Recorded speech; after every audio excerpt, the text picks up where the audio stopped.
কেমন আছো তোমরা সবাই? দেখো শেজওয়ান চাটনিটা কি সুন্দর হয়েছে, পরে দেখলে বুঝবে। দেখো শেজওয়ান চাটনি বানাচ্ছি। তো শুকনো লঙ্কা ছিল, কাশ্মীরি লঙ্কা, লঙ্কাগুলোকে ভিজিয়ে সিদ্ধ করে নিয়েছি, সিদ্ধ করে পেস্ট করে নিয়েছি। তো তেলের ভিতর দিয়ে দিলাম, আর মিক্সি জারে ভিনেগার দিয়ে ওটাও দিয়ে দিচ্ছি যাতে এটা লং টাইম স্টোর করতে পারি। দেখো, আর এটা কিন্তু সর্ষের তেলে করতে হবে। তো এর সাথে দিয়ে দেবো স্বাদ মতো নুন, আর অল্প কিছুটা হলুদ দিয়ে দেবো। এটা সুন্দর করে পাকাতে হবে যত সময় পর্যন্ত না তেলটা থেকে মশলাটা ছেড়ে যাচ্ছে।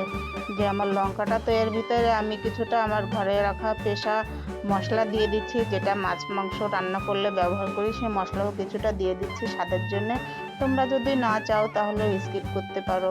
তো এই দেখো, খুব সুন্দর করে পাকিয়ে স্টোর করে রেখে দাও ফ্রিজে ভরে, আর বছর ভরে খাও। তো কেমন লেগেছে আমার ভিডিওটা আমাকে অবশ্যই জানাবে।